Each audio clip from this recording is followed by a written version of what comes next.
Добро вечер.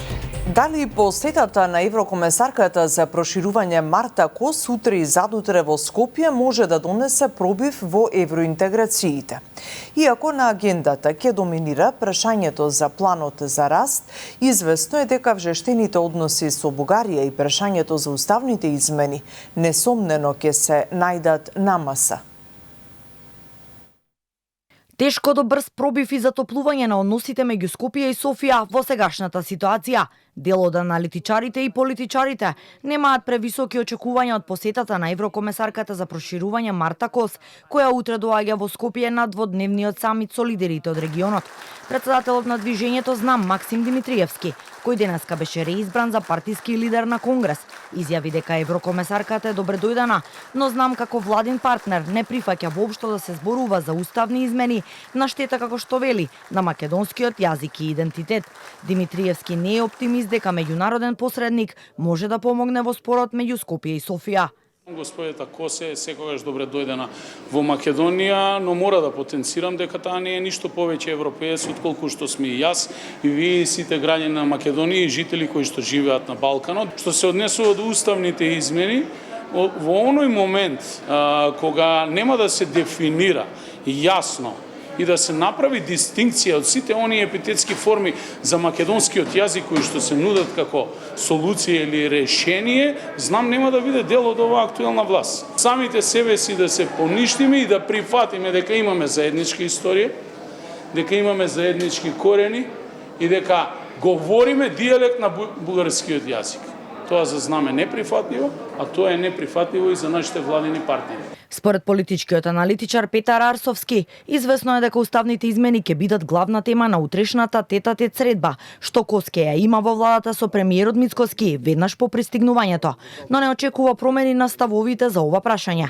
Кос во досегашните изјави јасно ја посочува потребата од усвојување на уставните измени, а неодамна се понуди и како медијатор за решавање на проблемот меѓу Скопје и Софија, но нејзиниот предлог за олеснувач остана само добра волја. Мислам дека уставните измени и целиот тој пакет не се предмет на преговори, единствено може да биде предмет на преговори процесот понатака.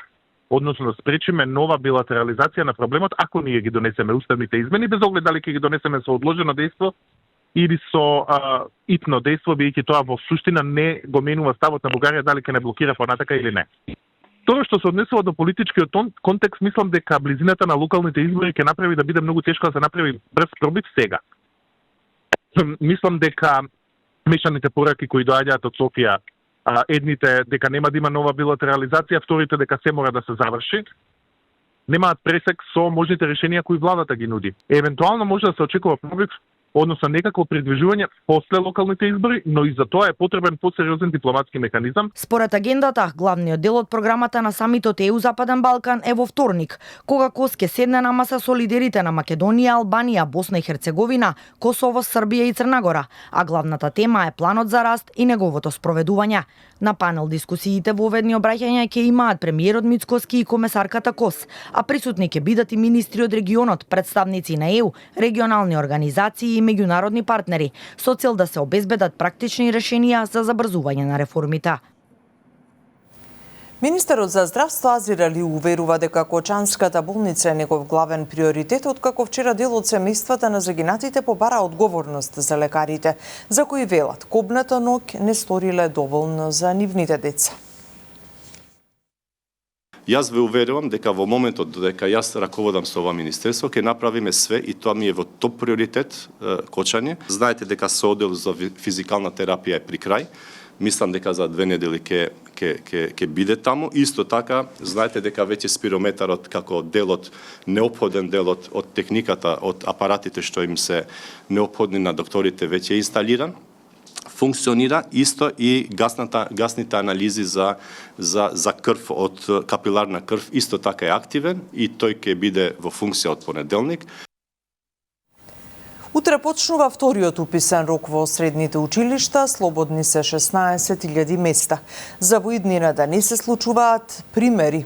Полуматуранти и матуранти со сите петки мака да мачат на приемните, министерката Јаневска најавува крај на праксата на поправање оценки на наставничките совети. Пораката е јасна. Ако сакате добра оценка, мора да учите. Истото тоа идната година ќе го направиме и за учениците во средно образование, но можноста не им ја земена. Доколку сакаат да ја поправат оценката и сметаат дека се можеби неправдани или дека доучиле, што не е проблем и да доучиле, можат да излезат на испит пред комисија од тројца, да го полагаат испитот, ако добијат поголема оценка, таа ќе им биде заведена во дневникот. Од СДСМ вела дека за една година ВМРО ДПМН и министерката Јаневска направиле хаос во образованието. Со образовен речник кажано, Јаневска и ДПМН заслужуваат недоволен еден. Министерката Јаневска постојано ги навредува наставниците и учениците.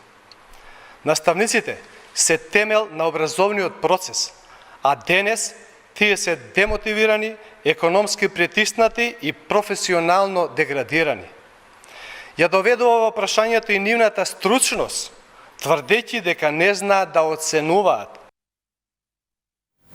Комбајните во сите земјоделски региони ја започнаа жетвата на јачменот и пченицата.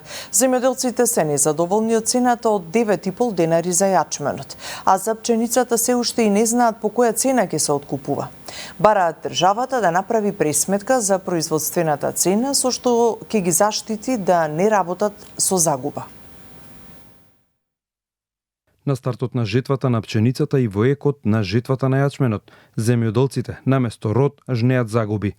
Со зголемените трошоци за гориво, за ѓубрива, за семе, заштитни средства и за комбајните кои ги плаќаат и по 100 евро од хектар, несватливо за нив е зошто немаат заштита од државата и откупот на јачменот се одвива по ниски цени од само 9,5 денари за килограм, која со години е иста, иако давачките постојано растат.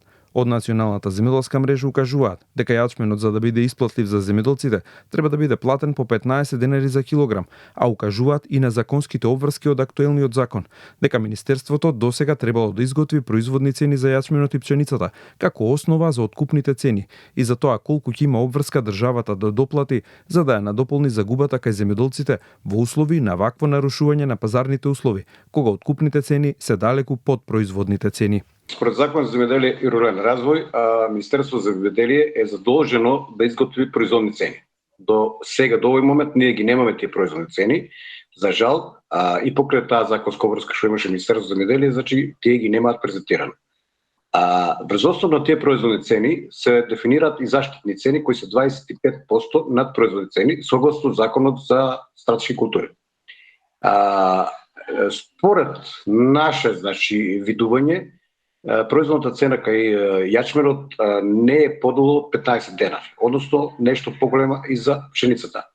Побаравме став и од Министерството за земјоделство, во кое се вели дека Министерството работи трудот на земјоделците да биде вреднуван и ниту еден земјоделец да не биде оштетен. Во моментов активно работиме на анализа на пазарните услови и трошоците за производство, за да се утврдат фер и одржливи откупни цени, кои ќе го задржат интересот на земјоделците.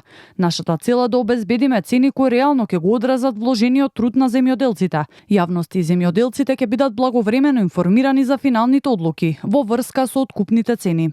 Од Министерството за земјоделство посочуваат дека е предвидена и мерка за финансиска поддршка за складирање на пченица, јачмен и ориз од домашно производство од родот годинава, кој ќе важи за периодот од 15 јуни до 1 септември 2025, а за оризот во период од 15 септември до 25 декември 2025 годинава. Според информациите од терен, јачменот го има на околу 44.000 хектари, со просечен принос од 3,5 тони, ќе значи дека се очекува реколта од околу 150.000 тони.